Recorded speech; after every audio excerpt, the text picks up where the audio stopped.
Olá, colegas. Boa tarde a todos e todas. Sejam todos bem-vindos e bem-vindas. Estamos aqui iniciando nossa live conforme o programado, né? Nesse dia que para nós é um dia muito significativo, convocado pela CNTE e intitulado como Greve Geral da Educação. Lembrando que a CNTE iniciou uma série de atividades na segunda-feira, que vai até a sexta, inclusive com várias lives e também com mobilizações presenciais em Brasília. Mas essa grande mobilização convocada pela Confederação Nacional dos Trabalhadores em Educação tem como um dos seus pilares e objetivo central discutir a educação pública na perspectiva da sua qualidade, da garantia do direito à aprendizagem, mas principalmente da garantia do reajuste digno e da devida valorização aos trabalhadores em educação.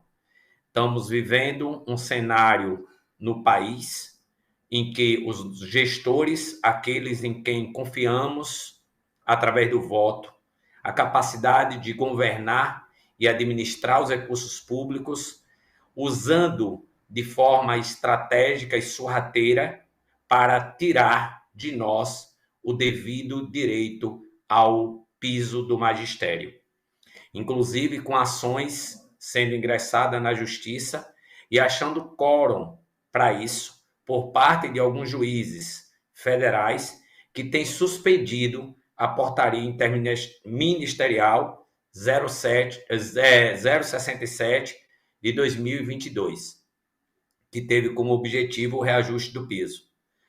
Então, precisamos deixar claro que o piso é lei, que o piso está vigente e não há educação de qualidade se não existir a digna valorização dos seus trabalhadores no chão da escola.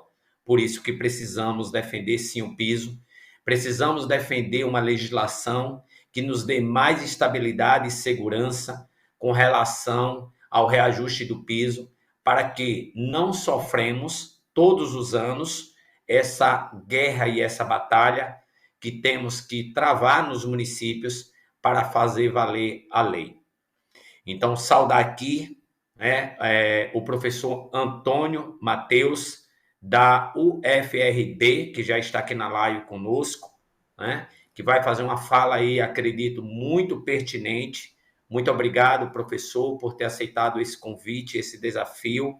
Agradecer aqui o professor Antenor Rita Gomes, nosso parceiro, também colaborador, que indicou o professor, né, para esse debate. Agradecer a Noemi de Paulo dos Teclados, aí de Caém, né, que tem aí o Paulo, um artista de mão cheia. Quem estiver precisando de fazer uma boa seresta, pense em Paulo dos Teclados. Então, queremos agradecer também a disponibilidade de Noemi, que está em saúde com sua equipe, e assim agradecer toda a sua equipe por esse apoio, esse trabalho que está sendo aqui feito nessa tarde de debate e de discussão. Queremos também agradecer a todos os colegas diretores da PLB, já que essa é uma atividade da Delegacia Sindical do Minério, o colega João, em nome de João, toda a diretoria da PLB de Caldeirão Grande, os professores de Caldeirão Grande e demais pessoas que estejam nos acompanhando. Agradecer também a colega Patrícia Palmeira, do município de Pindobaçu, e toda a diretoria da PLB de Pindobaçu, né, e os professores e demais pessoas, e o colega Evanilson, né, daí de saúde e toda a sua diretoria. E de forma especial, agradecer a diretoria da PLB, Sindicato Caém, do Núcleo de Caém, em nome de todos os diretores que compõem a delegacia e que têm dado esse apoio para o nosso trabalho e o nosso movimento sindical. Estou nesse momento aqui agradecer também o colega Vando, do Sindicato dos Trabalhadores Rurais, a qual encontramos um espaço com internet, com condição satisfatória para esse momento, do município de Santa Terezinha, a qual tivemos uma atividade agora pela manhã com os professores, discutindo inclusive o piso. Desde ontem, que estamos com uma série de atividades no município de Cabaceiras, Paraguaçu, conseguimos fechar com a gestão um acordo do piso, e ontem até hoje conseguimos fechar no município de Santo Antônio de Jesus também o pagamento do piso aos trabalhadores. Né? Então, aí, essa luta que a gente tem feito em todo o território da Bahia, né, nas diferentes regiões, né, saudar todos os municípios que nos convidou para fazer o debate do piso, do reajuste do piso, e dizer o quanto é satisfatório a gente ter conseguido ir a esses municípios, debater com o jurídico, o contábil e a gestão pública, e a gente sair do nada para um reajuste de 33,24%, como foi o ano passado, mas também um reajuste de 14,95% agora em 2023. E pegando o CAEM como referência, além desses dois reajustes, nós tivemos um reajuste também satisfatório no mês de janeiro, com alteração do plano de carreira, que variou de 19% a 28%, para além do reajuste do piso aos professores do município de Caém, aonde eu coordeno a PLB e a Delegacia Sindical do Minério. Então, agradecer a gestão pela capacidade de nos ouvir e de tensionar, no bom sentido, as discussões e o debate para a devida valorização dos trabalhadores. Assim, agradeço, né, essa construção do diálogo de forma participativa com todos os trabalhadores do município de Caém e a gestão. E aí me permita, colegas, a pauta de hoje foi exatamente para discutir educação pública de qualidade, garantia do piso e a revogação do ensino médio, que nós sabemos que o novo ensino médio em nada tem contribuído para, de fato, criar uma qualidade de ensino e uma condição para que nossos jovens, nossos alunos, se preparem com condições necessárias para ingressar nas universidades da vida, nos Enems e vestibulares que por aí tem na universidade pública. Precisamos de um ensino médio que, de fato, garanta as condições de aprendizagem e o acúmulo de conhecimento para que os nossos jovens se tornem mais competitivos nos Enems, no Enem e também nos vestibulares. Mas quero trazer aqui para vocês, com relação ao piso, algumas questões. Esse ano, quando o reajuste 14,95 foi dado, já garantido pela Lei 11.738, de 2008, vários municípios da Bahia entraram com ações, né, pedindo liminar para a suspensão da portaria interministerial nas suas bases municipais. Importante registrar que um desses municípios foi o município de Correntina, em seguida Cafarnaum, e recentemente temos também Boa Vista e tantos outros.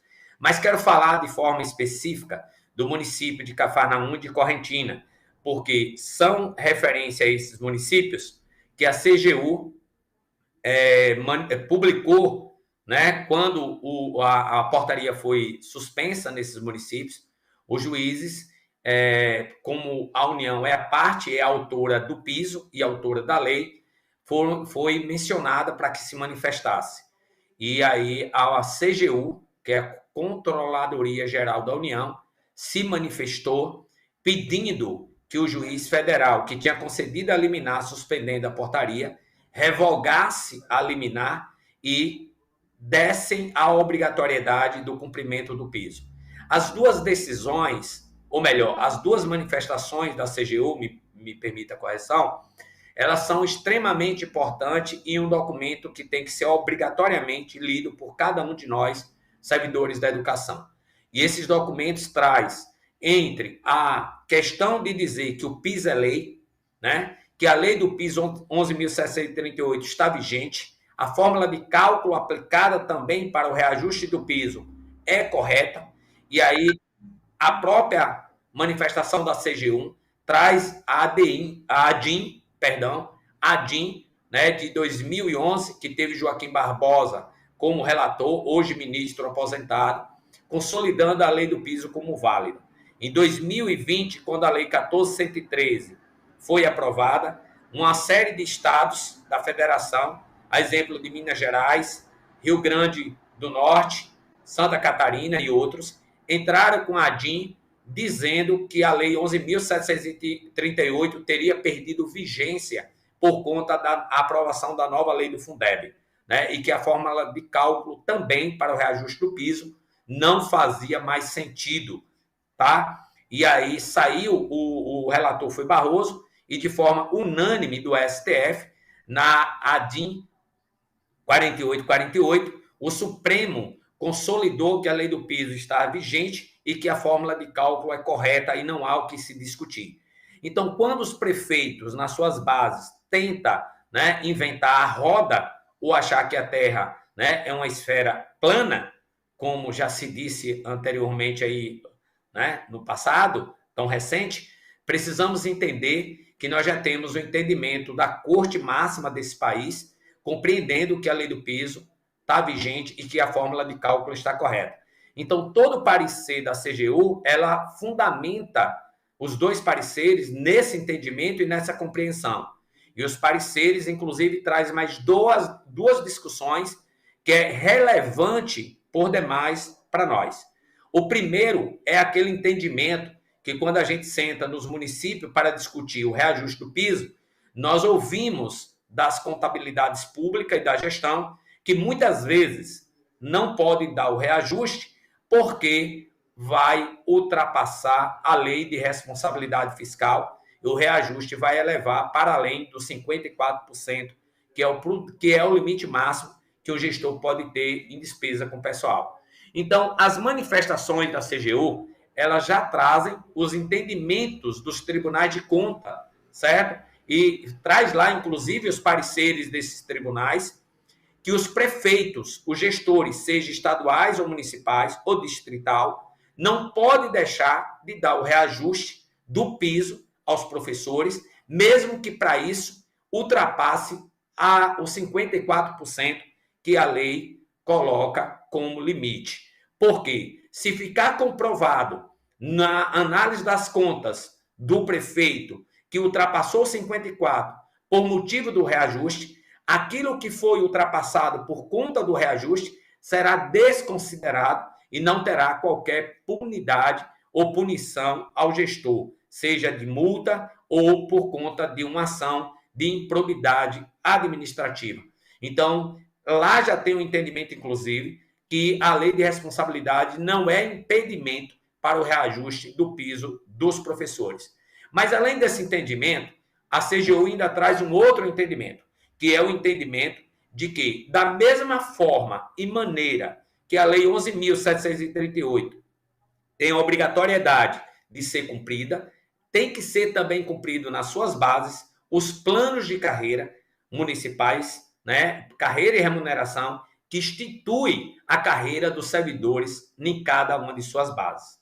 Para além dessas manifestações da CGU, nós ainda temos a norma técnica do MEC, que saiu essa semana, discutindo a questão da revogação das portarias nesses municípios que eu citei, e o MEC coloca de forma contundente e bem clara que as portarias é apenas um ato discricionado da Presidência da República ou do Ministério da Educação, que divulga o valor do piso, mas que esse já está consolidado pela fórmula de cálculo da Lei 11.738, que é quem determina essa regra de composição do reajuste. Então, a portaria não tem força de lei, ela não tem força de ser obrigatoriamente cumprida ou descumprida, que os municípios precisam, sim, encaminhar projeto de lei para o legislativo, para, assim, legitimar, né, aquilo que prevê a legislação federal. Então, é outro ponto interessante para que a gente possa aí pensar, né, nessa perspectiva. E aí, quero aqui, para não me estender muito e deixar que o nosso convidado ilustre possa fazer a fala, né, daqui a pouquinho, é dizer a vocês que o grande problema da valorização dos trabalhadores em educação, muitas vezes, mas está na categoria. Precisamos unir força, precisamos entender que nós somos uma classe, que temos que ter unidade para fazer a luta, como os prefeitos têm essa unidade na UPB, como os secretários de educação têm essa unidade na Undime, onde estão todos lá filiados e associados, sem exceção de nenhum. Isso mostra uma unidade de luta para eles, que é contra nós. E nós precisamos fortalecer os nossos sindicatos, a nossa luta nos nossos municípios, na nossa base, e aqui eu digo a APLB, a qual eu represento, para que a gente, de fato, ganhe força e possa, de fato, fazer valer a lei e nossos direitos. Por isso, agora, quero convidar aqui para entrar o professor Antônio Mateus, que é da Universidade Federal do Recôncavo Baiano, né? Doutor em educação, que tem como um dos seus campos de estudo a questão da violência nas escolas, a cultura da paz, como ele traz muito bem esse tema e foi nosso convidado. Agradecer, já fiz isso, mas mais uma vez, por a oportunidade de nos presentear com essa fala que vai ser, com certeza, importante para todos nós. E registrar aqui que nós já temos 60 pessoas na live aí participando, né? E vamos estar acompanhando o chat para estar interagindo com o nosso público e a nossa discussão. Antes do professor fazer a fala, eu tive olhando aqui o chat, não vi nenhuma provocação em relação à minha fala, por isso, então, vou passar a fala direto para o professor e queria negociar com vocês a seguinte mediação. O professor vai fazer a fala em torno de 45 minutos, né, sem interrupção, e após conclusão, a gente abre para ver as mensagens do chat, os questionamentos, as interações, e a gente volta a dividir a tela aqui com vocês e fazer essa participação, ok? Então, um bom debate, uma boa escuta a todos nós e que tiremos e tiramos daqui, né, o máximo de proveito para que a gente possa entender esse momento tão complexo, professor Antônio Mateus, que tem causado muita insegurança, né, nas nossas unidades escolares, com ameaças, enfim. Acredito e convidamos também os pais nos municípios, pedimos que os diretores mandassem o link para que eles entrassem. Não sou estudioso do tema, né, não tenho lido muita coisa, mas entendo que toda violência na escola, ela tem uma origem, e provavelmente, talvez, essa origem já comece na família, onde a gente precisa ter um cuidado da realidade do ambiente familiar, social, cultural, em que os nossos alunos estão inseridos para talvez compreender essa violência, tá? Deixo com o senhor, seja bem-vindo, né? E que nos presenteie aí com a sua sabedoria e seu conhecimento a respeito desse assunto. Boa tarde a todas, a todos, né, às professoras, aos professores, aos servidores em geral da educação. É uma satisfação muito grande estar aqui, né? Eu agradeço o convite, né, da APLB, através, né, do nosso colega Gilvando Inácio. O convite me foi feito e de imediato eu aceitei, até porque há uma interlocução com um grande amigo, né, da UNEB, que é parceiro, né, da PLB e da luta sindical. Eu aceitei de imediato, tendo em vista uma agenda apertada, né, por conta da importância que é, né, a luta pela educação. E por ser professor raiz, professor que fez magistério em Serra Preta, que é uma cidade do interior como a de vocês, né, de ter feito curso em uma universidade pública e hoje ser professor, né, de uma universidade pública. Então, não me vejam como o professor doutor da universidade, pesquisador que desconhece o chão da sala de aula, o chão da escola e os desafios das professoras e professores. É importante utilizar a data de hoje, 26 de abril, né, como uma data de rito e utilizar o espaço da greve para uma mobilização também no âmbito do debate sobre a escola, sobre a violência e sobre todos os atravessamentos que nós, enquanto docentes, passamos no dia a dia, é muito importante e muito satisfatório, né, para aqueles e aquelas que são implicados com a educação. Nós, professores, reclamamos muito, né? e reclamamos com razão. Somos historicamente desvalorizados. Desvalorizados pelo poder público, desvalorizados pela sociedade. Quando avaliamos as pesquisas de filhos de professor, a maioria dos filhos de professor são orientados pelos próprios pais e mães a não serem professores e professoras. Porque na nossa missão de transformar a sociedade e de formar outros profissionais, nos debatemos com um cotidiano de precarizações. A primeira precarização, como já foi dita, né, pelo professor Gilvando, é esse debate permanente pela luta da defesa dos direitos. A luta pelo piso salarial. Há quantos anos estamos nessa luta? E há quantos anos somos negligenciados pelos poderes públicos, né? Pelos prefeitos dos respectivos municípios, pelo Estado? Há quantos anos a gente tem que enfrentar isso?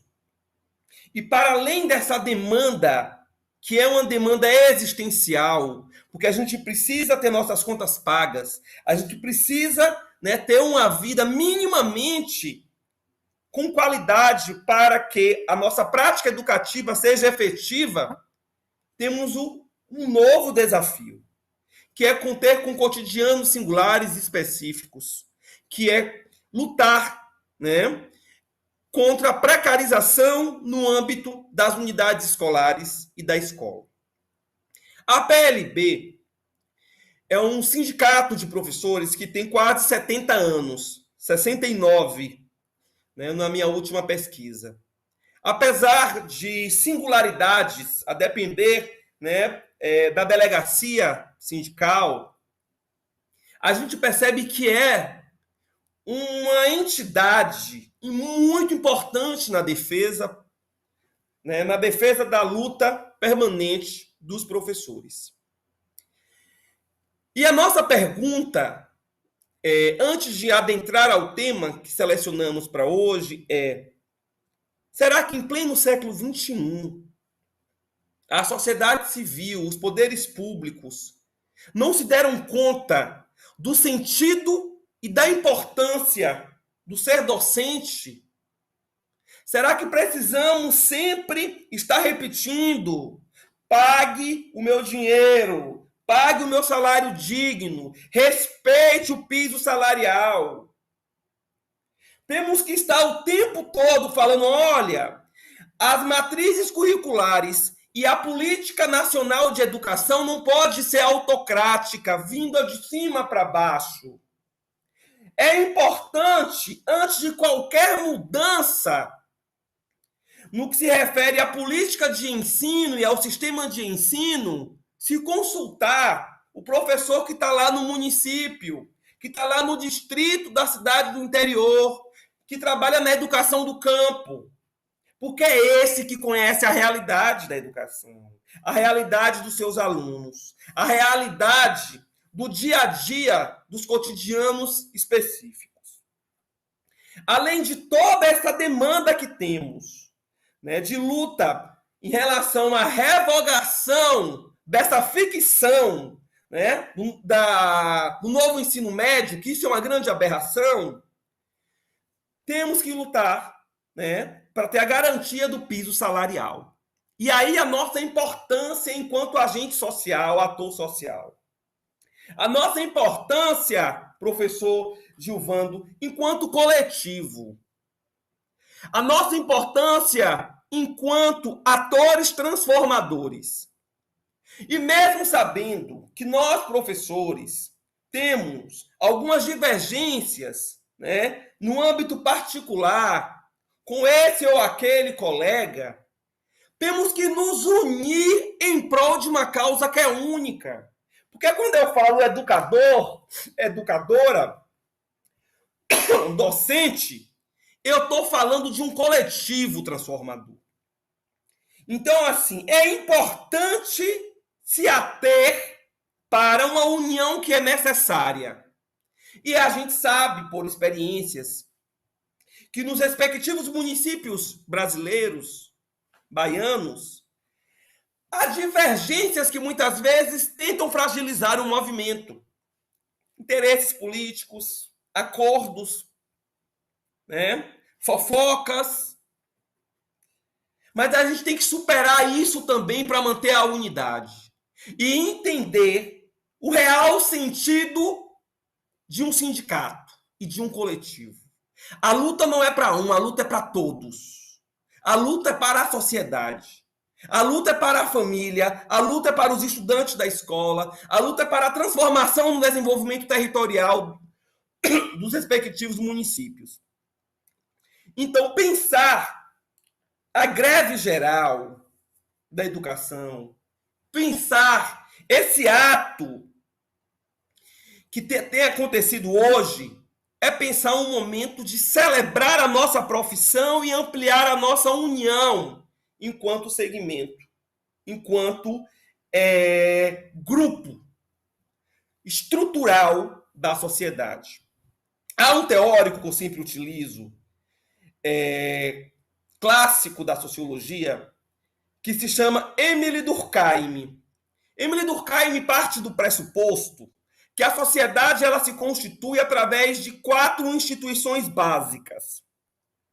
A família, que é a célula máter da sociedade, a escola, que é a segunda instituição em importância, porque além de ser uma agenciadora da educação formal, ela possibilita a sociabilidade com o diferente e com as diferenças.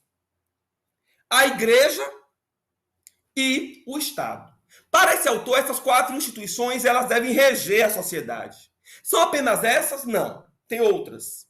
Mas a escola ela tem um sentido crucial. E nós, professores e professoras, também. Porque a partir da escola é que a mudança deve acontecer. Mesmo sabendo que somos profissionais precarizados e calejados de lutar. É aquela coisa. Entra ano, sai ano, e as demandas são as mesmas, e a precarização maior. Hoje, o mundo atravessa um momento ainda que não sabemos classificar com as consequências pós-pandêmicas. A gente esqueceu, parece que esqueceu. Mas há efeitos em nossa saúde mental, há efeitos em nossa saúde física, há efeitos no luto e na melancolia gerada. E como a escola foi preparada para se comportar diante das adversidades e dos traumas gerados pelo ensino remoto? Como a gente se preparou para isso e como está sendo o pós? A gente não tem falado sobre isso, professor Gilvando. E é importante a gente falar, porque isso tem efeitos não apenas no processo de ensino pedagógico, no processo de ensino-aprendizagem, como em nossa vida. Porque quando a gente percebe o professor e o papel que ele exerce, nós não temos que deslocá-los do contexto que ele se insere a partir das outras instituições que eles fazem parte. Então, assim, nesse momento pós-pandêmico, e ainda atravessando uma instabilidade político-econômica, a gente percebe que manter o equilíbrio é um desafio constante. E no âmbito desse debate, o tema da violência na educação, a violência na escola e a cultura da paz tem me movido durante 10 anos. A minha tese de doutorado é sobre violência na escola. E a partir do interesse por esse tema, eu faço uma conexão entre a crise das instituições que o mundo atravessa. A escola está em crise, mas a crise da escola é uma reprodução da crise da família e do Estado. Eu utilizo como referência Hannah Arendt e faço questão de fazer referência a essa mulher, a essa filósofa, porque a gente percebe que no discurso pedagógico a gente utiliza prioritariamente autores. E é importante valorizar as autoras também, até porque a maior parte dos educadores são mulheres. Então é importante eu trazer a Hannah Arendt para falar sobre violência na escola, porque ela fala da condição humana. O que nos difere dos outros seres é a nossa capacidade de racionalizar. O que nos difere dos outros animais, na perspectiva aristotélica, é a capacidade de racionalizar, de discernir consoantes de vogais, de discernir subtração de adição. Mas como esse ser humano, que é um animal político e racional, que tem neuroplasticidade, ele comete atos tão incivilizados, tão agressivos? A Hannah Arendt, ela, de forma didática, ela fala: um cavalo é um cavalo, mas não sabe que é um cavalo. Uma galinha é uma galinha, mas não sabe que é uma galinha. Uma vaca é uma vaca, mas não sabe que é uma vaca. O ser humano é ser humano e ele sabe que é ser humano, dada a racionalidade. Mas mesmo sabendo da sua racionalidade, ele é cooptado por um conjunto de crises no âmbito psíquico, econômico e social e em uma situação de desamparo. Na educação freiriana, a gente fala muito da educação como forma de liberdade, né? Da educação como possibilidade de sonhar e de transformar. Isso é um motor importante em nossa vida. Mas o momento que estamos vivenciando é um momento de distopia. E o exemplo marcante dessa distopia, professoras e professores, é a situação de medo que a escola começa a revelar. Você fala assim, mas em minha comunidade, ou lá em Caém, ou em Pindobaçuba, ou em Caldeirão Grande, ou em Saúde, a escola vive na paz e amor. Não. Eu não conheço a realidade de vocês, mas eu posso lhe dizer que não. Há conflitos, quando não materiais e materiais. Há conflitos simbólicos. Há ameaças veladas. Há lógicas autoritárias. Porque quando eu trabalho com violência na escola, eu estou falando de uma multiplicidade de violências. Até chegar no ápice dessa violência e do medo, que é os massacres que têm acontecido. E por que escolher a escola para ser o lugar a ser massacrado? Então, antes de chegar nesse segundo momento, é importante compreendermos a escola em seus múltiplos sentidos. E por que ela sofre essa precarização? A escola é o lugar da transformação social. É uma agenciadora de valores, onde vivenciamos com a diversidade, com a singularidade. O contato com a escola desde a tenra idade, né, nas séries iniciais, faz com que a criança perceba que o mundo não é só dela e que há crianças diferentes. Faz com que ele perceba que o espaço doméstico da casa, do lar, é diferente do espaço escolar. E que há regras na escola. No momento que percebemos que um complexo geracional associado a uma crise de instituições ampliados com os vícios tecnológicos e com as redes sociais negligenciou a racionalidade humana, a gente começa a perceber a ponta do iceberg que invade as escolas. O cenário das escolas, mesmo sendo subsidiado na perspectiva da transformação, do sonho, é um espaço que parece estar em desencanto. Há um desestímulo. Há um desestímulo das novas gerações. Há um desestímulo nosso enquanto educadores. E às vezes a gente cai em um vício. A gente sempre fala que o problema da escola é o problema da falta de diálogo com a família. E é também. Mas se a família está em crise, e essa crise chega na escola, como renegociar esse processo entre família e escola? Tem que se criar uma política pública nacional, obedecendo às singularidades de cada município, para tentar essa aproximação, para tentar esse diálogo, para a família mudar o olhar em relação à escola, para a família mudar o olhar em relação ao professor.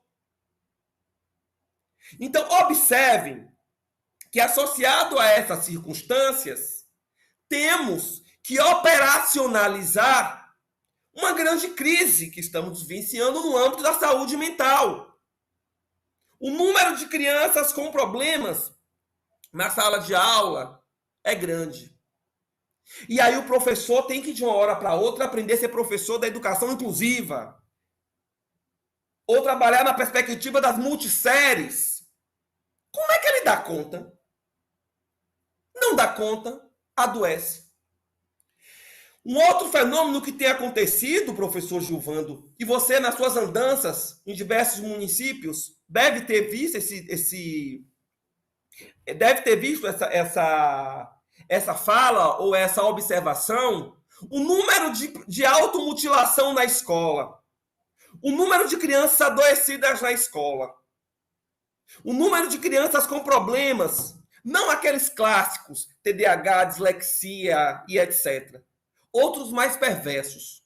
E isso em uma situação em cadeia. E nós, professoras e professores, não fomos e não somos qualificados para trabalhar com isso, não. Então, observe que, associado a todos os outros conjuntos de precarizações, tem essa precarização também. E que não nos damos conta. Então, você chega para dar sua aula, 7h30 da manhã, encontra a sua turma, e você percebe que em uma turma de 30, 40 alunos, você consegue alcançar 5, 6, 7. Aí tem uma professora aí que fala, não, eu consigo 20. Que coisa boa, que exceção. E por que não conseguimos alcançar? É porque estamos com problemas metodológicos, não nos atualizamos? Não. Pelo contrário. Somos vitimizados pelo próprio processo de desarranjo da educação. E nesse espaço, a violência crescente. A violência na escola, da escola e para a escola. O atravessamento que o tráfico de drogas nas cidades de pequeno e médio porte começa a ter na escola.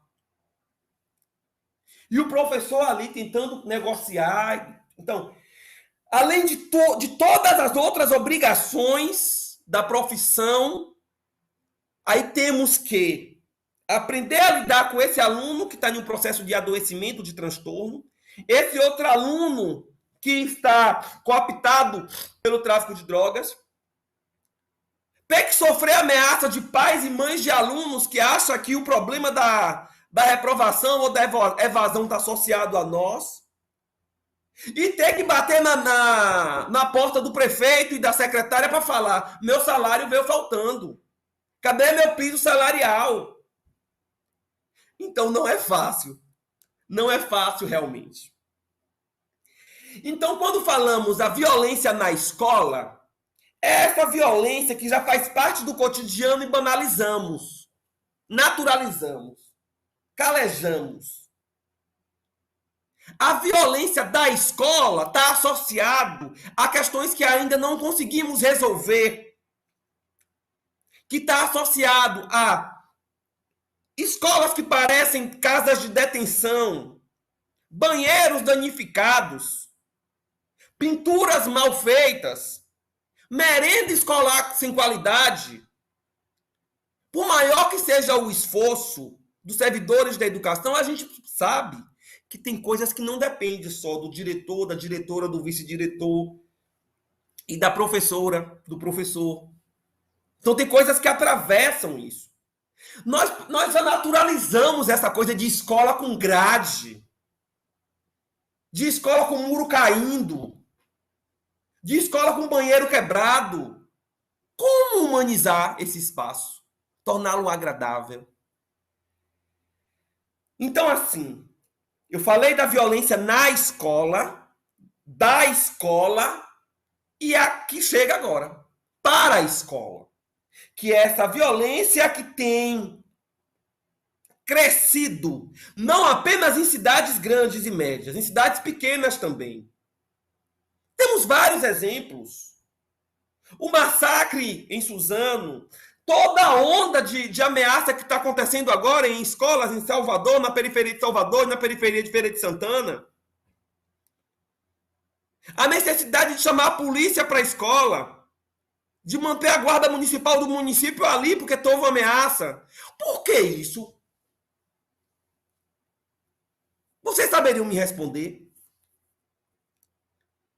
Por quê? O que está acontecendo? E por que a escola? Não poderia fazer isso em outro lugar? Lá na prefeitura, na Câmara de Vereadores? Agora tem que ser na escola? Por que na escola?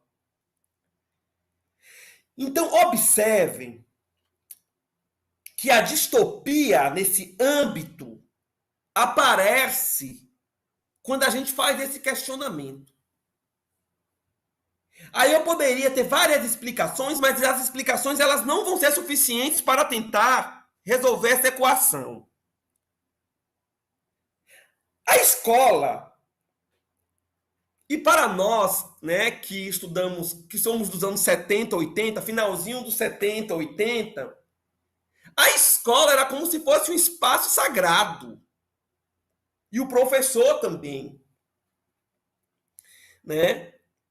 E isso vai se perdendo, assim como outras fórmulas de respeito e autoridade no âmbito da família. Eu vou falar uma coisa, vai parecer até piegas, mas não é. A tradição da benção. Bença meu avô, bença meu tio, bença meu pai. Observe que isso se esmiguiu. Ninguém mais faz isso. E, na verdade, esse tratamento não é folclórico. É de respeito à ancestralidade. É de respeito ao mais velho. Então, eu estou dando esse exemplo para você perceber que a lógica do desrespeito e da crise de autoridade que assenta na escola, ela tem origem nas nossas relações de sociabilidades externas. Na relação de empoderamento que se deu a uma nova geração que se sente empoderada e que é frágil.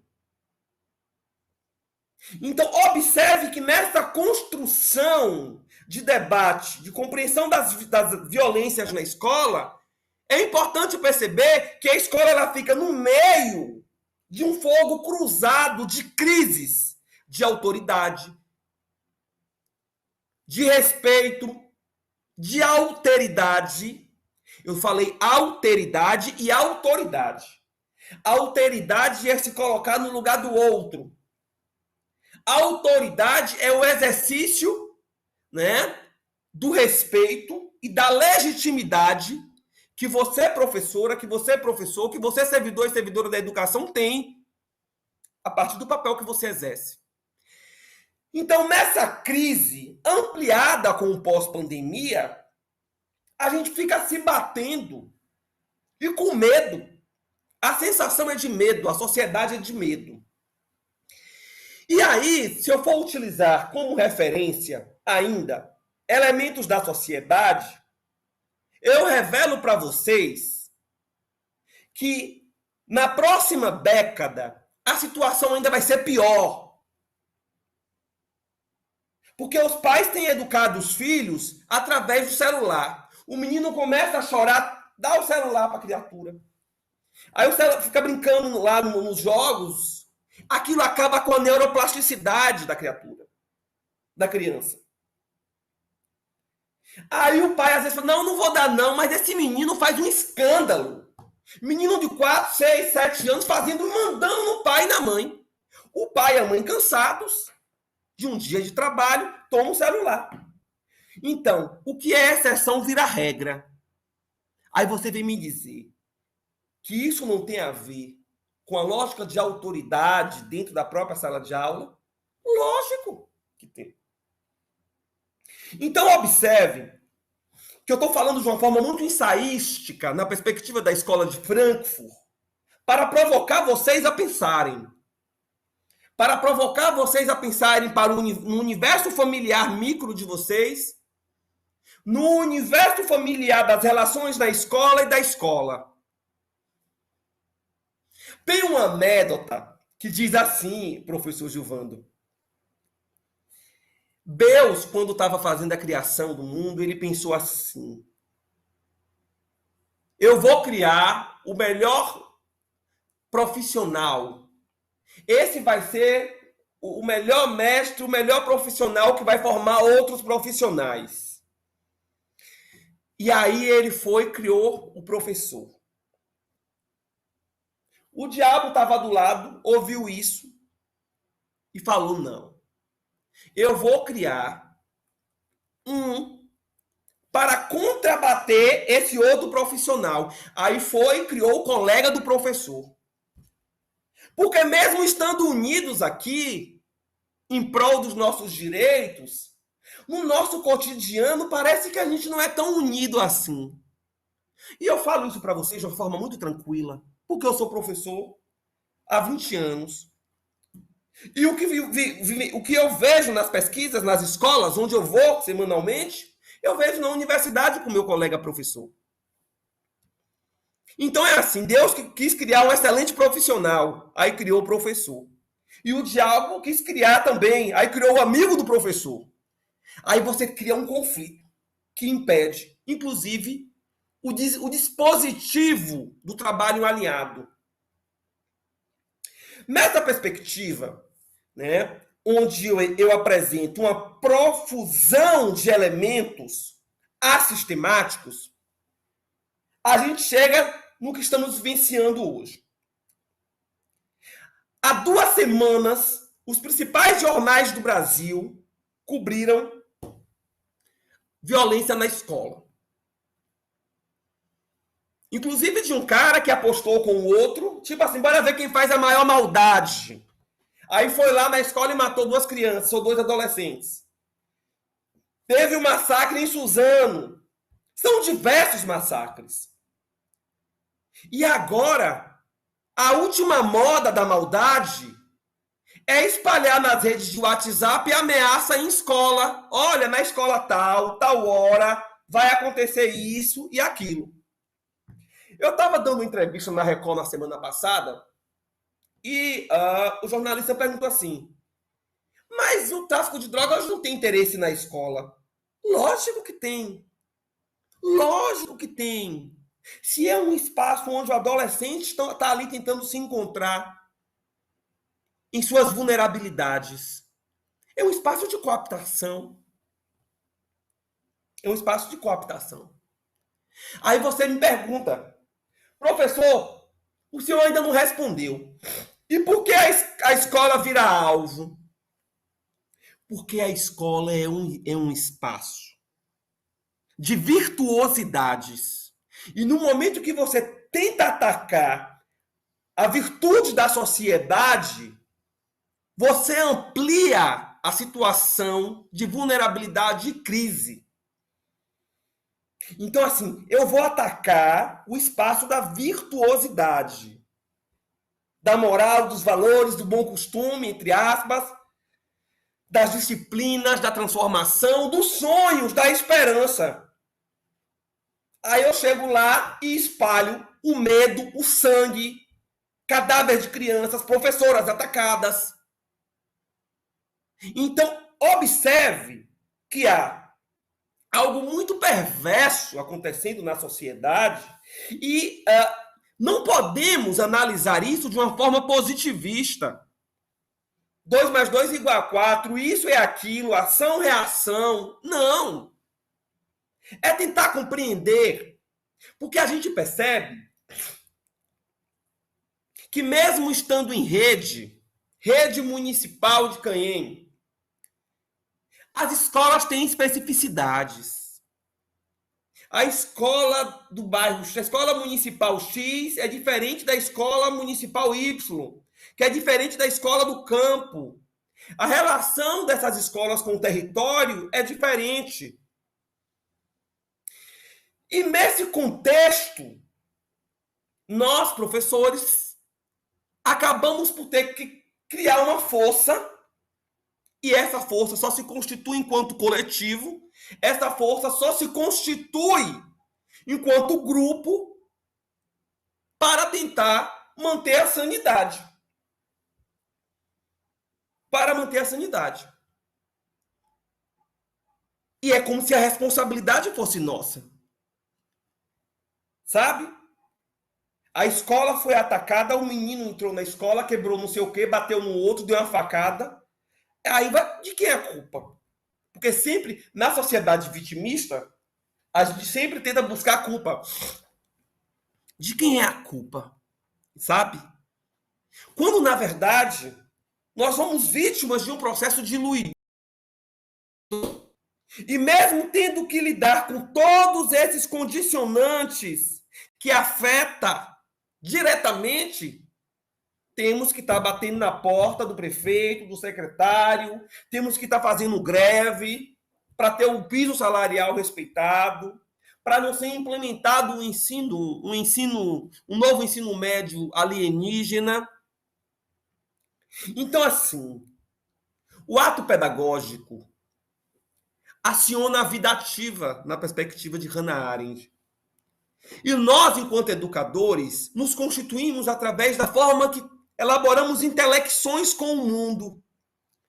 E a nossa intelecção com o mundo, ela está no campo das sensações, no campo de ver e interpretar o que viu, no campo de tocar, no campo de ouvir, de falar, de sentir. Essa é a nossa forma de intelecção mais natural. E começar a compreender esse processo. Quando falamos da cultura da paz, é uma palavra bonita, né? É uma polissemia, né? Porque a paz nunca vai existir. Mas é uma utopia que nos faz caminhar, que nos faz projetar. O que seria a cultura da paz, professor? Cultura da paz é uma possibilidade de você direcionar sua energia para a luta contra a violência. A cultura da paz, ela começa com a merenda de qualidade na escola. A cultura da paz, ela começa com um transporte para os estudantes que não seja tão precarizado. A cultura da paz começa com a valorização do professor. Não só na semana da jornada pedagógica, né? Na jornada pedagógica, aquele vucu-vucu, né? Quando o início do ano, aquela coisa, durou uma semana, 3 dias, né? Aí depois joga, e todo ano se repete aquilo. É uma coisa muito curiosa. Esse ano eu fiz a abertura da jornada pedagógica de pintadas. Foi maravilhoso. Mas aí eu conversando com os professores de lá, eu falei, e aí, continua nessa mesma motivação, né? Um jantar, com presente, aquela coisa e tal. Continua nada, nem lá e nem em outro lugar. Então, assim, o que eu vejo na escola, e eu como aplicação do que seria a cultura da paz, é a possibilidade de você estar animando a vida. A vida precisa ser animada. E você pode animar a vida ensinando matemática para alunos que ainda estão no processo de letramento. A gente pode animar a vida a partir de uma relação afetuosa, em primeiro lugar, com o espelho e com o seu eu e com os outros. A gente pode minimizar os desgastes e ter uma aplicação na escola mais coesa, mais unida. Parece que é fácil, né? É como se eu estivesse dando a receita. Essa receita é tão difícil de conseguir. Porque nós, seres humanos, somos marcados por individualidades. E quanto mais a gente vai ficando mais velho, mais maduro, a gente vai ficando mais complexo nas relações, né? E quando somos atravessados por esse conjunto de coisas, temos a implosão. Observem que o tema desse diálogo é violência na escola e cultura da paz. Mas eu estou trazendo questões que atravessam essa dimensão. Questões do meu eu, tangenciamento do nós, a relação que se estabelece. Porque a violência, ela está na gênese da sociedade brasileira e na gênese das relações sociais. Somos violentos. Somos fruto do estupro do homem português em relação às indígenas. Os planteios de cana-de-açúcar foram adubados com sangue de escravos africanos, negros africanos que foram escravizados violentamente. O patrimonialismo, o fisiologismo e o nepotismo que existe nos municípios brasileiros faz parte de uma cultura de violência, sabe? É como se tivesse lei que pega e lei que não pega. Aos amigos, a lei. Aos inimigos, ou melhor, aos inimigos, a lei. Aos amigos, a permissividade. Então, observe que eu trago um conjunto de elementos de forma sistemática, mas que busca provocar vocês a olhar para a sua escola diferente. Porque você pode ir para a sua escola todo dia, mas todo dia você pode olhar para algo que você não tinha visto antes. Eu faço esse exercício, porque é um exercício de oxigenar minha mente. Você pode estar dando aula na mesma sala, mas você pode criar dinâmicas para mudar a perspectiva da sua metodologia e do seu olhar. Mesmo cansado e cansada de guerra, isso torna a nossa vida mais animada. E na animação da vida é que você potencializa o sentido da cultura da paz. Não é legal, sabia? Por exemplo, fazer uma reunião com pais e mestres, que é tão difícil acontecer, para discutir a violência no turno da noite. Não é legal. Eu coloquei o tempo, a categoria violência aqui, nessa palestra, porque eu estou falando para educadores com anos de experiência, entende? Educadores e educadoras que estão ali no staff. Mas esse termo violência na escola, ele é problemático. Porque ele, inclusive, pode trazer gatilhos. Então, sempre eu busco trabalhar com o inverso. E o inverso é alimentar a utopia. O inverso é alimentar o seu estado de espírito. Te animar. Então, a cultura da paz seria isso. A cultura da paz é você construir coletivamente um conjunto de dispositivos no âmbito da escola.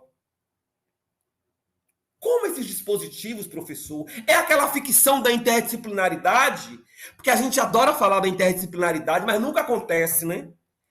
A gente adora falar determinadas coisas assim que estão na moda e não vai. Metodologias ativas, tecnologias digitais, sabe? E aí, mas só no plano do discurso. Né? Então, assim, não. A cultura da paz, ela começa com a mudança de comportamento. Coisa simples. Sabe aquela placa? Gentileza gera gentileza. Sabe? Sabe aquela planta que não é regada na escola e que você começa a ter um cuidado melhor? Isso é cultura da paz. Faz parte de um processo de humanizar o lugar que você trabalha. Sabe? De humanizar o espaço em que você convive. De humanizar o espaço em que você produz o conhecimento. Para finalizar, eu vou citar Heidegger, que é um filósofo existencialista, que ele fala do ser, estar e existir. Ao sair do ventre materno e chegar no mundo, né? Estamos no mundo. Estar no mundo é o nascimento. Ser no mundo é quando você começa a ter um nome, Maria Antônia. É quando você começa a ter um nome, Noemi. Estar quando você nasce. Ser quando você recebe um nome e uma identidade. Mas existir só acontece quando você retroalimenta o seu projeto de vida. Eu estou falando de projeto de vida. E você, professora, professor, servidor da educação, que escolheu a educação, ó, minha filha, começa a desenvolver um projeto de vida ressignificador, para ser mais prazeroso, porque tu tem muitos anos ainda para dar aula. Então faz uma coisa com tesão, com mais estímulo. Por você e pelos seus alunos. Eu iria finalizar com Heidegger, mas agora eu lembrei de uma parábola de Lewis Carroll em Alice no País das Maravilhas. Eu vou contar para vocês rapidamente, essa é legal. Que vocês dá para trabalhar isso em sala de aula. Estava Alice em uma tarde ensolarada. No quintal de sua casa, enquanto a sua tia lia um livro dos invasores romanos. A tia lia, mas Alice não estava nem aí e brincava com sua gata Diná. Até que a sua tia chama a atenção de Alice. Alice olha para a gata Diná e fala: Diná, de que vale um livro sem gravuras? Aí Diná fala: miau.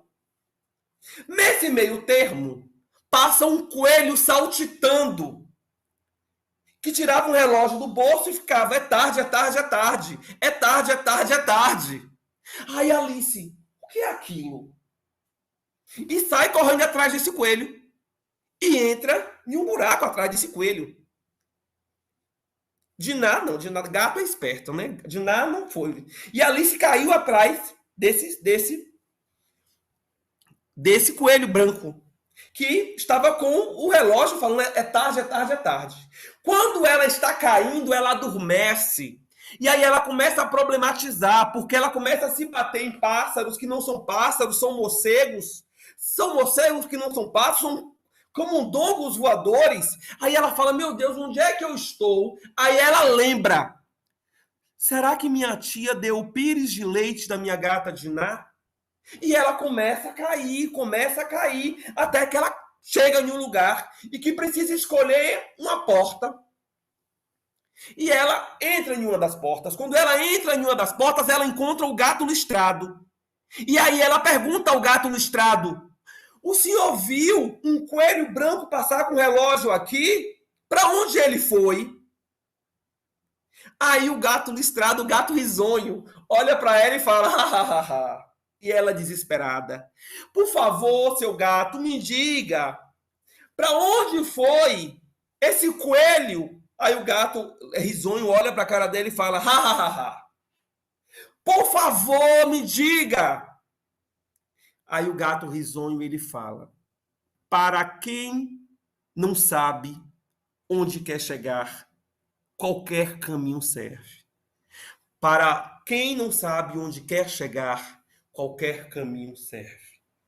Nós, professoras e professores e servidores da educação, temos que saber onde queremos chegar. Obrigado. Eu abro para o diálogo agora.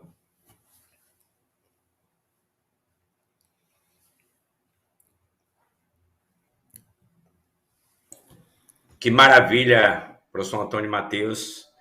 Parabéns pela fala, né, pela a sacudida, é o que os colegas estão colocando aqui no chat, né, parabenizando e falando da sacudida, da compreensão da gente perceber que a violência nas escolas tem uma dimensão talvez muito mais profunda e ampliada do que o que nós, às vezes, imaginamos, mas ela, como o senhor bem trouxe, ela tem raízes históricas, desde a formação da nossa sociedade, com a chegada do homem europeu, que começa a violentar de forma perversa e severa aqueles que aqui se encontravam, e se estende isso nesse processo de violência também quando começa a se construir uma sociedade brasileira baseada no sistema escravista, escravocrata, né?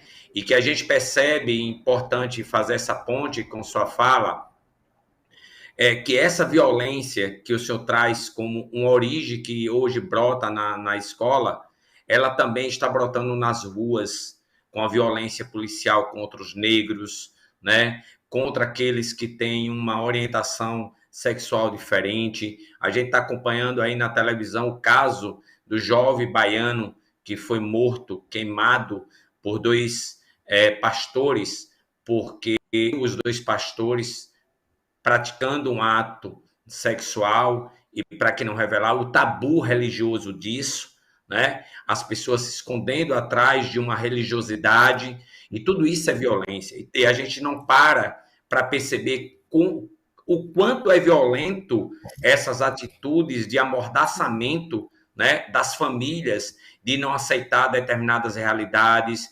das orientações religiosas, né, concepções religiosas, de não aceitar determinadas realidades, determinados contextos, e tudo isso traz à tona toda essa realidade dessa violência que está aí. Mas antes de fazer aqui a leitura de algumas participações, eu queria lembrar de uma fala inicial sua, quando o senhor começa falando, né, desse lugar que é um lugar de pertencimento de nós educadores. Os meus colegas, principalmente de Caém, de outros municípios, sabem atualmente de minha peregrinação que eu tenho feito nas mais diversas regiões da Bahia, o que tem me acumulado uma experiência riquíssima, né, para um ser humano que eu tenho muita gratidão, apesar de todo um cansaço físico, mental, de trabalho. Mas bacana, em todos os lugares que a gente chega, a gente ouve muito dos gestores trazer a seguinte fala, que não vê o sindicato discutindo qualidade de ensino, tá? Que professor ganha muito bem, tá? A gente ouve isso, como hoje ouvimos e ontem ouvimos em outros municípios, essa fala muito forte, tá? E aí a gente precisa pensar como produzir qualidade, como produzir aprendizagem significativa, como produzir tempo de aprendizagem no tempo certo, quando a realidade que a gente encontra nas escolas é multisseriado, quando a realidade que a gente encontra nas escolas é a precarização, como o senhor bem abordou, do ambiente escolar, do transporte escolar, da merenda escolar, o calor agonizante que as escolas têm. Nós estamos aqui na Delegacia do Minério, aonde está composta pelos municípios de Pindobaçu, Caém, Caldeirão e Saúde. Esses municípios, a quem nos ouve, receberam milhões e milhões do precatório do Fundef, daquela correção que a União deixou de passar menor aos municípios ali no período de 96 a 2008. Foram milhões que esses municípios receberam. Vão nesses municípios e vejam quais foram as transformações significativas que fizeram na rede escolar. Qual foi, de fato, a formação significativa que foi dado aos professores e os demais servidores da educação? Porque a educação não só se faz com o professor, o porteiro, a merendeira, o faxineiro, o motorista. Cada um desses integrantes que compõem o ambiente escolar educa, transforma vidas. Tá? Então, a gente precisa olhar quais foram as mudanças, quais foram as estruturas de mudanças de ambiente de climatização que se criaram nas escolas com tanto dinheiro. Tá? É uma decepção a gente olhar para isso. E aí o senhor traz isso na sua fala, muito interessante a gente olhar para esse lugar. Tá? E é esse lugar que a gente, às vezes, e vê muito, e o senhor fez isso muito bem, muito obrigado, da gente, muitas vezes, ver colegas nossos, e aí aquilo que o senhor fez a metáfora, né, de estarmos aqui juntos, mas quando estarmos no nosso ambiente não é bem assim, é uma verdade, né? A gente vê colegas nossos, quando a gente faz a crítica do mau uso do dinheiro público na educação, defender, certo? E às vezes ficar contra aquilo que a gente defende como educação de qualidade, como direito de aprendizagem. Tá? Então, como discutir a qualidade se quem tem a prerrogativa dos recursos, dos investimentos necessários para se criar essas condições não faz? É muito complicado. E aí a gente precisa pensar. Interessante, eu trago aqui uma temática, talvez de minha ignorância, e se for, me permitam e me corrijam, mas a gente não tem visto a violência nas escolas particulares. Ela é muito comum nas escolas públicas. Raramente a gente vê ameaça nas escolas particulares. E aí eu fiquei aqui mentalizando e indo às nuvens com sua fala da precarização das escolas, de todo esse processo que o senhor levanta, e aí eu fiquei me questionando, será se essa violência não está realmente em toda essa raiz que o senhor traz, inclusive das condições de trabalho? Como o professor vai produzir uma aula bem planejada? Como ele vai dar uma aula bem dada se ele precisa estar na porta da prefeitura gritando para que a lei seja cumprida? E se os prefeitos acham que a gente ganha tão bem, por que não deixa de ser prefeito e vem ser professor? Ou então não deixe de ser prefeito. Aceite ser prefeito com o salário do professor. Pode ser prefeito, já que a posição de prefeito é uma posição glamourosa, de status. Então seja prefeito. Mas aceite o nosso salário como condição de trabalho e vamos ver seu grau de satisfação. Vamos ver, tá? Precisamos entender que se nós ganhamos bem, devemos ganhar muito mais, porque nós somos a base da formação de qualquer outra profissão.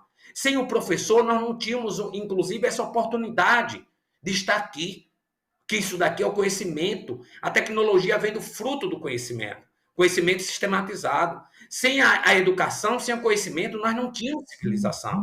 Nós não tínhamos desenvolvimento econômico, social, político e nenhuma outra profissão. É na escola que se cria as bases, tá? Do conhecimento elaborado, sistematizado, organizado. E é esse conhecimento que tem validade. Tá? E é dele que a gente precisa legitimar essa valorização. Então é muito fácil ouvir os prefeitos dizendo que o sindicato não discute qualidade.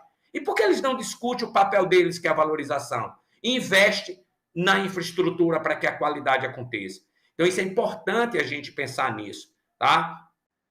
E aí, essa discussão. Eu fiz aqui, vou pedir perdão aos participantes, caso eu não dê conta da leitura de alguns prints e ler aqui, não sei se o senhor acompanhou, mas a nossa colega Diane Lacerda fala: famílias e filhos com problemas sempre existiram.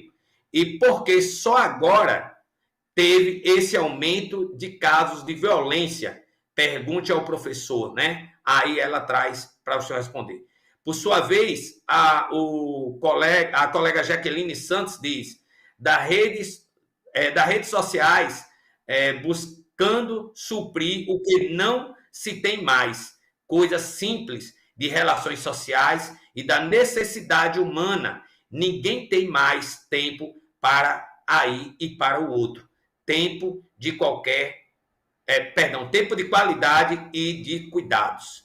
A Ivânia Santos diz: só na escola agora, professor, repito de novo, todos sabem, não existe segurança. A polícia não fica 24 horas no zelo pela educação de alunos. E, fazendo uma fala aqui para abrir para o senhor, eu tive no município essa semana, no município do Vale do São Francisco, que a gente discutia essa violência e que a gente discutia que nós não queremos a polícia dentro da escola. Não é lugar que ela faça ronda em torno da escola, que ela acompanhe isso. A escola é um lugar de acolhimento, de conhecimento. A gente percebe hoje, inclusive, policiais, programas, né, de policiais dando aula na escola, substituindo o professor uma vez por semana. Eu fico me questionando, qualquer um pode ser professor, mas o professor não pode ser qualquer um nas outras profissões. Isso tudo tem muito me preocupado. A colega Patrícia, ela traz aqui, Patrícia de Pindabaçu, ela traz, Patrícia Palmeira: professor, a presença de policiais nas unidades escolares resolve ou ameniza o problema da violência? São algumas participações, a gente não consegue acompanhar todos.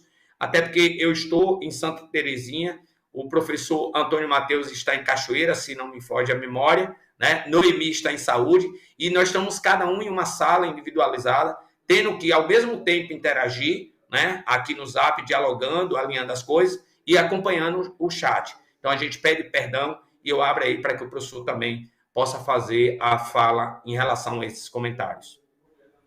Eu fiquei muito feliz com. Eu tô acompanhando aqui os comentários também. O que você leu. Fiquei muito feliz pelos comentários. E eu fazendo a correção aqui. Obrigado, João Carlos de Araújo Santos. Ele faz uma correção que a APLB fez no dia 24 de abril, 71 anos de existência. Eu falei que era 6069. Não, é 71 anos. Obrigado, João Carlos. Viu? Obrigado. Olha, eu tenho algumas questões aqui que eu vou sinalizar pontuadamente de algumas falas e tal, que eu gostei muito, que eu acho que é legal. Mas, assim, só respondendo, a primeira foi feita através da interlocução do professor Gilvando, quando ela diz assim, família e filhos, sempre existiu esse problema, e a violência, e por que só agora a violência tão grande? Não, olha, a violência, ela existe desde que o homem existe. É só você lembrar de Gênesis, na Bíblia, quando diz que Caim matou Abel, o próprio irmão matou, né, o outro por ambição. A violência, ela faz parte dessa relação humana, né? O que tem acontecido hoje é quando você tem a predisposição de cometer algo, que já tem essa predisposição, e aí você se sente autorizado a cometer por um conjunto de circunstâncias sociais. Vou dar um exemplo. Não quero entrar nesse cenário de política de bipolarização, de polarização, esse ou aquele. Mas no último governo que tivemos, a gente percebe que as pessoas ficavam mais à vontade para ser homofóbicas, para ser racistas, não é? Para ofender os professores e professoras, né? Então, assim, nós, seres humanos, temos uma potência criminosa e violenta, já dizia Durkheim. O problema é a elevação do índice dessa criminalidade, dessa violência. E isso acontece quando os sistemas sociais, eles de alguma forma estimulam que o seu lado selvagem, brutal, apareça. Quer ver um outro exemplo? Violência doméstica. Foi necessário se criar a Lei Maria da Penha para que o homem não bata na mulher. E a gente tem sempre uma amiga que sofreu agressão do namorado. Vocês têm, cada um aí conhece um caso. A lei é importante, muito importante. Mas um país que é necessário se criar uma lei para proteger a mulher é um país que ele não tem o seu processo consolidado de constituição democrática, de respeito. E mesmo com a lei, a violência continua. E quando você acompanha casos, por exemplo, de jogadores que assediam mulheres, tem um preso na Europa, outros fugiram aqui no Brasil, jogadores que violentam as mulheres, jogadores de futebol, né? Ou políticos que fazem apologia ao estupro, apologia à violência à mulher. Então, observe, aquele dispositivo que já existe do machismo dentro do comportamento humano, ele é potencializado, é um gatilho. Então, a melhor resposta seria essa, colega. Conflito entre família e filho sempre existiu, verdade. Só que agora os gatilhos são diversos. Quer ver um gatilho Esse aqui, ó, celular. Me tem um tal de um jogo, Free Fire, que é demais. Que é armas de fogo, sabe? A própria mídia. Por que não são noticiados casos de suicídio? Para não ter o gatilho. O cara que matou as crianças na escola, o nome dele não foi noticiado. Porque a imprensa começou a perceber que há determinados fenômenos sociais que, quando acionados,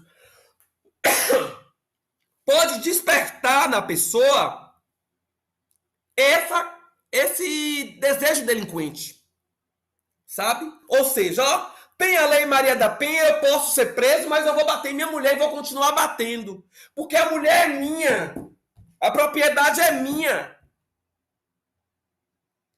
Tem a lei que criminaliza a homofobia, mas quando o gay, o homossexual passa na rua, xinga, agride. Olha, gente, eu vou falar uma coisa para vocês. Nós precisamos evoluir muito enquanto humanidade. O Brasil é um país de riqueza e diversidade cultural, né? Amamos nosso país, eu não tenho dúvida. Mas há uma hipocrisia muito grande. Quer ver um outro elemento? Que talvez não seja nem do cenário intermunicipal de vocês, microrregional, mas é para vocês perceberem. Ó, eu estava fazendo um estudo sobre exploração sexual. O Brasil é o país que mais consome travestis. E é o país que mais mata. E quem consome travestis são homens casados. É o que consome mais do sexo da travesti e é o que mais mata a travesti. Muitas travestis vão para a Europa, não é porque elas não vão ganhar dinheiro, não, isso é ficção. Vão porque elas sabem que elas vão trabalhar e vão voltar e não vão ser mortas. Então, assim, eu estou tentando nessa fala desenhar a hipocrisia de uma sociedade. É como se fosse uma tela que eu estou tentando borrar pela hipocrisia, né? Não nós, enquanto educadores, né? Mas das interpretações que se tem da sociedade. Tem uma fala muito interessante aqui, que fala da polícia. Olha, a minha tese, eu falei, na tese eu defendi que situação de indisciplina na escola não pode ser transformada em infração. A pesquisa era quando a indisciplina se transforma em infração. Quando vira uma infração, ela cria uma tipologia na lei. Onde eu quero chegar? Indisciplina faz parte do cotidiano escolar. Um aluno riscar a cadeira em indisciplina faz parte. Deve ser punido, mas faz parte. Jogar a merenda no colega faz parte. Em disciplina faz parte do cotidiano. Faz parte das relações. A rebeldia de alguns, e você tem que ser um pouco mais firme, faz parte também. Certo? O próprio bullying, que é algo perverso, e eu também não gosto desse termo bullying, mas faz parte do cotidiano das relações de sociabilidade. Mas aí a instituição ela tem que estar fortalecida para conter essas adversidades que fazem parte. Agora, te respondendo, polícia na escola? Não. Escola não é lugar de polícia. Escola não é lugar de guarda municipal. Se a polícia está indo muito na escola é porque tem alguma coisa errada na nossa sociedade. Não é porque tira a autoridade, inclusive, desse lugar sacro. É como se fosse assim, ó, eu vou ali proteger a escola, o professor e a professora, porque estão ali, coitados, vulneráveis. Polícia na escola é a comprovação de que a escola está em perigo. Então é entender isso e falar, não, temos que fazer uma política não para ter polícia na escola, mas para a escola não precisar de polícia. E que as questões que acontecem aqui na escola, A gente resolva na escola, sem precisar levar para o conselho tutelar nem para a delegacia. A escola ela precisa ter recuperada a sua autonomia. E ela só vai ter recuperada a autonomia quando nós, professores, nos unirmos mais em um projeto. Né? Tem outra daqui, olha, que eu gostaria. Tem um aqui, gente, essa semana é a segunda vez que me confundem com pastor. Nada. Falaram que eu tô parecendo um pastor de uma igreja. Eu acho que eu tô falando de uma forma muito. Não, eu não tenho vocação para ser pastor, não.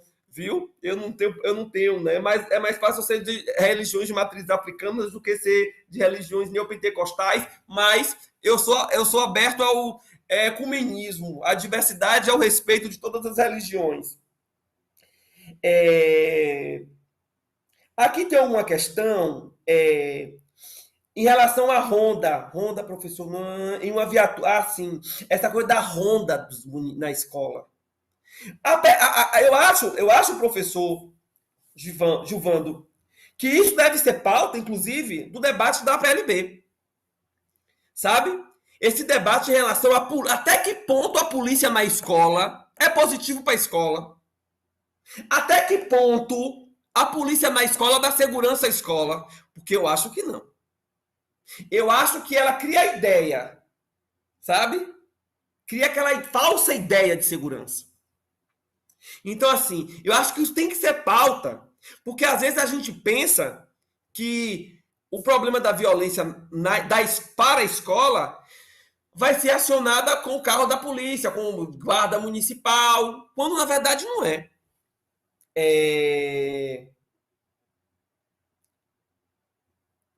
Me ajude aí, professor, a selecionar algumas questões. Isso, Cleide fala uma coisa interessante.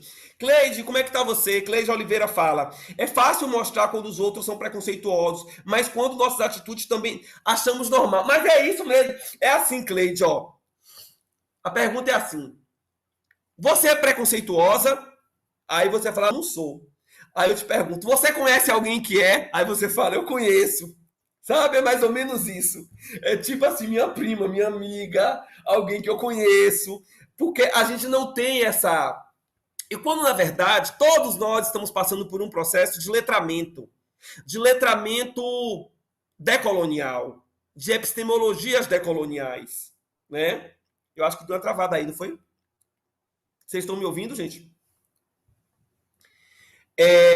Olá.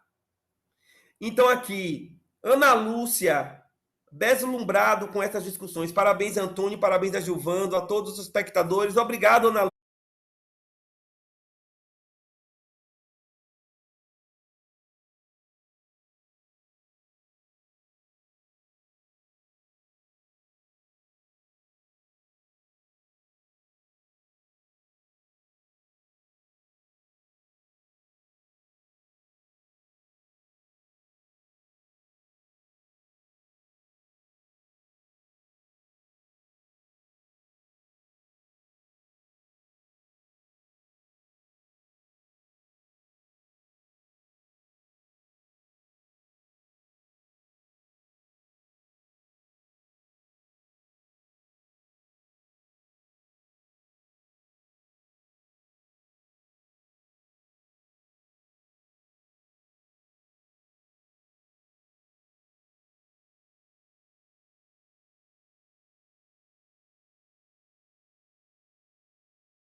Retornando aí, tivemos uma pequena queda, né, do sinal na nossa base de transmissão.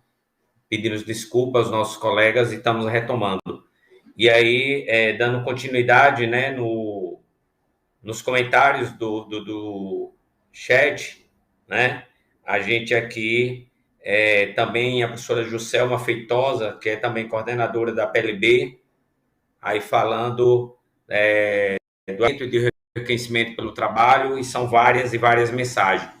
Então, eu acho assim que é gratificante a gente estar ouvindo a fala do professor Antônio Mateus, né, e que ele nos traz, nos cutuca de forma muito cirúrgica, para que a gente comece a refletir sobre vários fatores e questões a respeito da violência, né? E principalmente com essa questão da polícia na escola. E como é bacana essa fala dele, né? Que a polícia na escola dá uma falsa sensação de segurança, mas na verdade não dá. E como é bacana quando ele traz a retomada da fala para dizer que a escola deve resgatar o seu lugar de autoridade, não no sentido de ser autoritária, mas no sentido de gerenciar e resolver, né, os seus próprios conflitos e não estar levando esses conflitos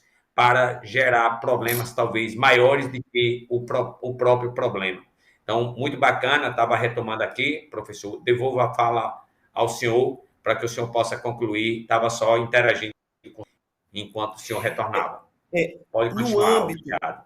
no âmbito desse debate da autoridade, porque assim, se você me perguntar, o cenário que eu vejo hoje, há uma crise generalizada, né?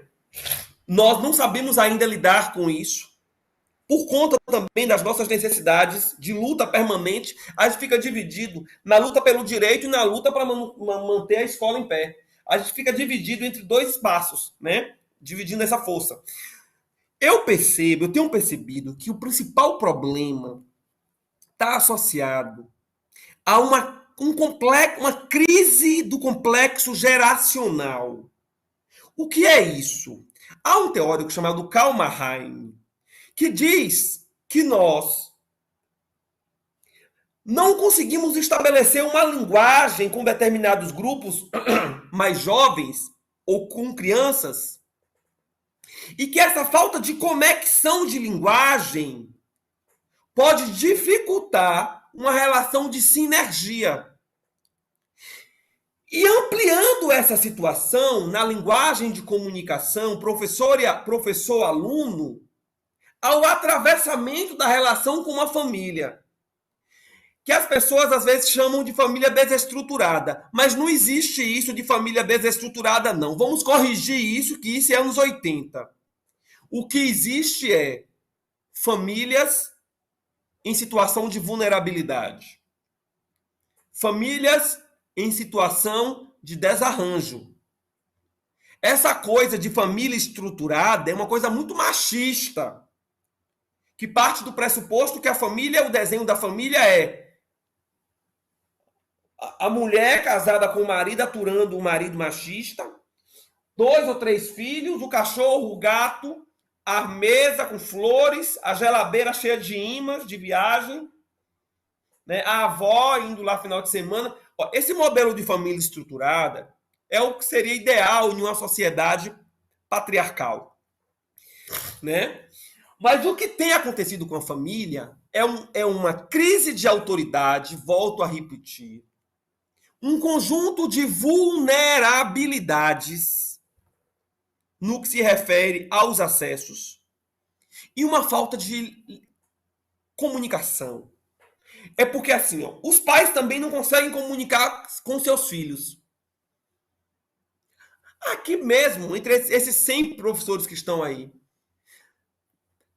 admitam que alguns têm dificuldade em se comunicar com seu filho adolescente. Porque é verdade, é fato.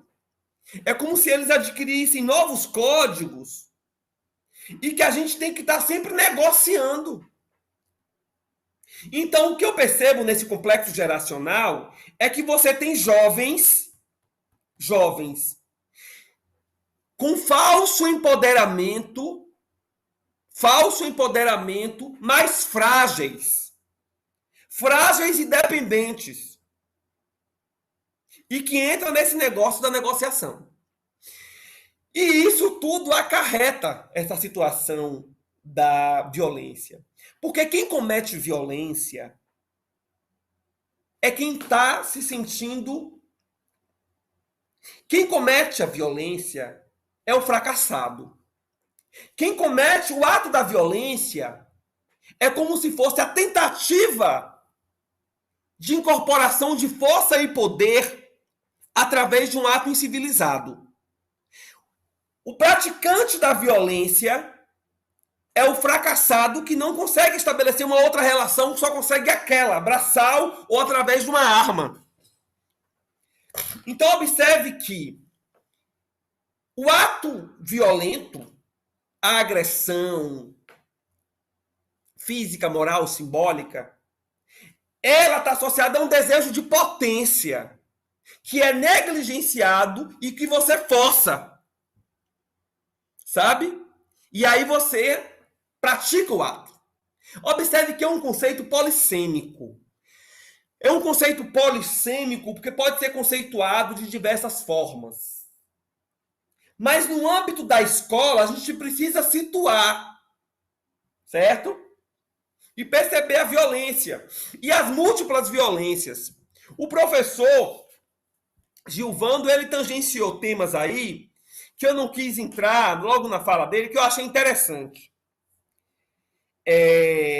Hoje, mais do que nunca, temos que ter uma vigilância epistemológica, um controle epistemológico em relação à luta decolonial, às epistemologias contra o racismo, ao letramento contra o racismo, sabe?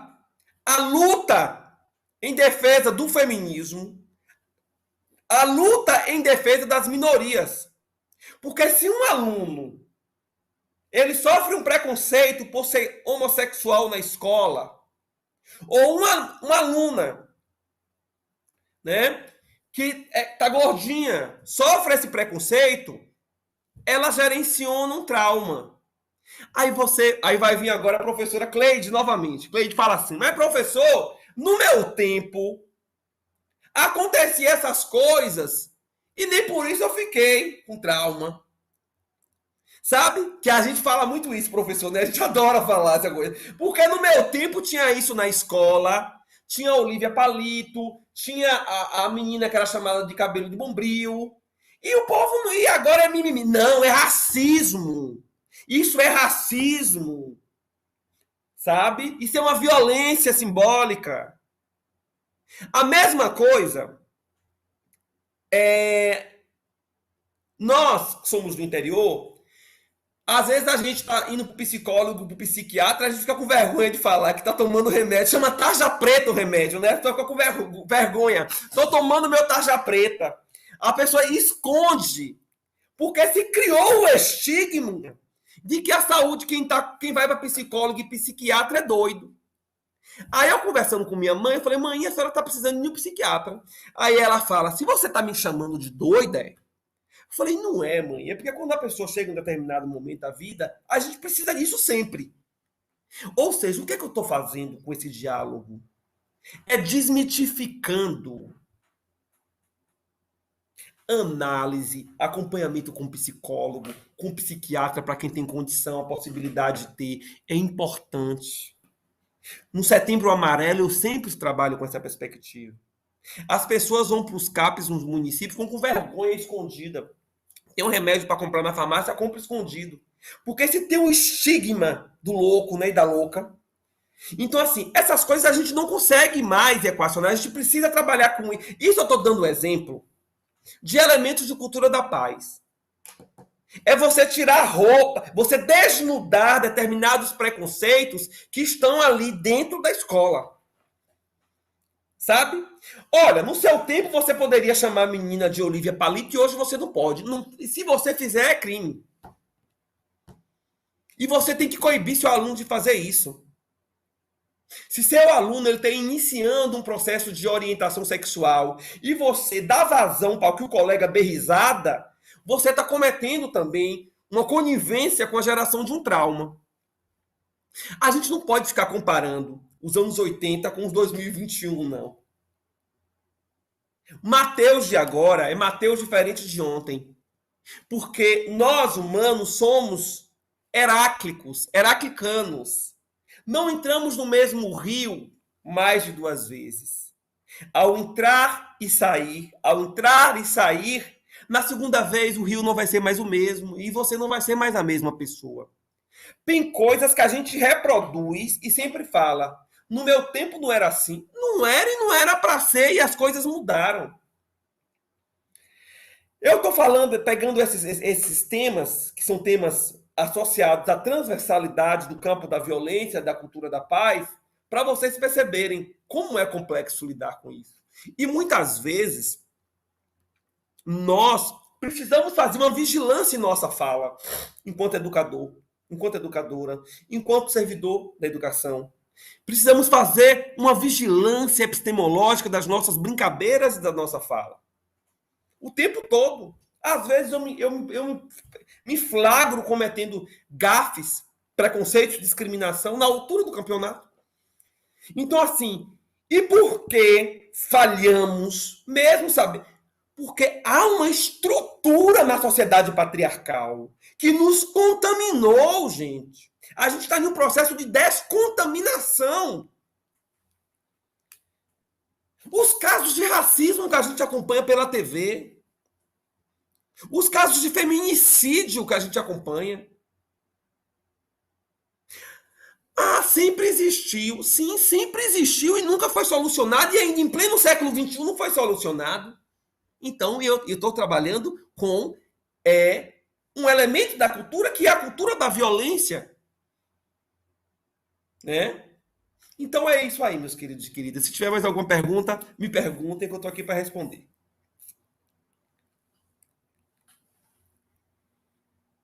Oi, oi. De vários agradecimentos, reconhecimento, parabenizando a fala, a live. Tivemos 115 participantes. Que bom, continuamos ainda aí com 75. E aí eu acho que a gente vai findando aqui, já estamos inteirando 2 horas de live, né? Um debate fecundo, um debate para um momento muito adequado, muito apropriado, né? Aliás, não para que esse é um debate que, na verdade, as ações sofridas nas escolas nos atentou para a necessidade de fazer, mas que essa necessidade ela já existia e esse debate já deveria ter sido feito há muito mais tempo. Talvez se isso tivesse sido construído dentro de uma pauta de uma pauta política pedagógica do próprio fazer da escola, né, como um todo, talvez hoje nós não estivéssemos tão temerosos e com medo de tudo isso. Eu ouvi muito nossos colegas. No dia 20, eu ouvi colegas andando e fazendo as atividades nos municípios, dizendo que iria levar falta, ter o ponto descontado, mas não iria para a escola. Né? E eu acho que isso tem uma gravidade muito grande, a gente precisa entender isso, enquanto eles a vida, contribuem de uma certa forma para o fortalecimento da ameaça. Então, é aquele duas vertentes da coisa, né, que a gente precisa dosar. E muitas vezes, eu acho que nós brasileiros temos uma mania de discutir o problema depois que o problema acontece. Nós temos um processo preventivo das coisas, tá? E a gente vai trabalhar com a prevenção, que isso vai nos fortalecer, nos dar condição da gente poder enfrentar determinadas situações com mais conhecimento, com mais maturidade, né, com mais inteligência e com mais unidade entre nós. Tá? Então, assim, muito bacana, parabéns, muito obrigado, muita gratidão por a sua contribuição para os trabalhadores e demais pessoas nos acompanhando de todos os municípios. Eu mandei o link para outros colegas, não sei se entraram, porque todos os hoje, durante o estão em plena atividade, muitos lives, outros fazendo assembleias presenciais, enfim. Então, hoje foi atípico para todos nesse sentido, né? Mas parabenizar aqui os colegas de Caldeirão, Açu, Saúde, Caém, e dar um aviso aqui, né? Aí 80 pessoas, lembrar que 15 e 16 estará realizando as eleições da APLB Sindicato, tanto para o pleito executivo, que é a categoria executiva, dimensão estadual, como para os núcleos e delegacias. Nem sempre a ação dos núcleos e delegacia vai ocorrer no mesmo dia da executiva. Nossa delegacia do Minério, nós vamos ocorrer no mesmo dia, 15 e 16, a eleição para a escolha dos novos dirigentes sindicais. E aí lembrar que vocês vão dar dois votos, duas urnas distintas. Uma urna que é a chapa da executiva, uma urna que é a coleta dos votos para a diretoria da delegacia. Tá? Então, todos os núcleos, a gente já está trabalhando com as comissões, vai funcionar nessa sistemática, mas nós vamos abrir de momento, através não de uma live, mas de informes, vídeos, né, de card, dizendo que vai acontecer apenas esclarecimento.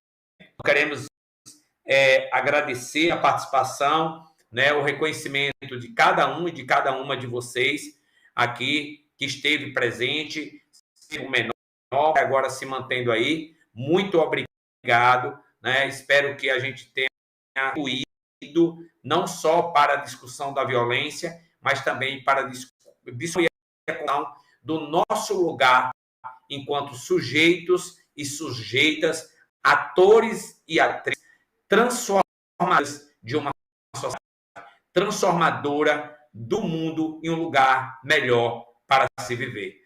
Termino aqui agradecendo ao professor Antônio e deixo também para que ele faça suas considerações, né, aí, e agradecendo imensamente a Noemi por todo o seu empenho, por toda a sua dedicação, junto à equipe aqui na sala de controle, dando essa oportunidade.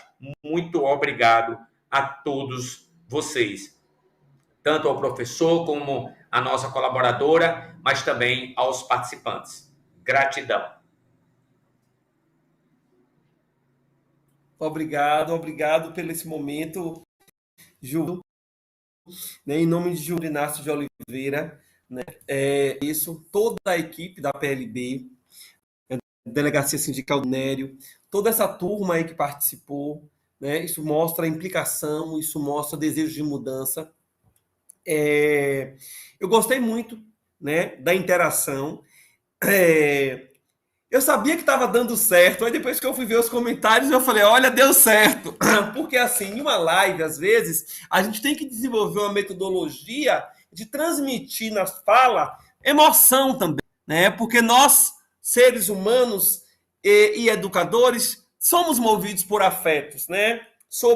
E o afeto, ele está associado a lógicas de interação, né? A determinadas temáticas, né? Eu vejo na fala do professor Gilvando, quando ele fala da luta do piso salarial, da defesa da educação, a verve. Ou seja, essa luta por desejo, essa luta por direitos é um desejo.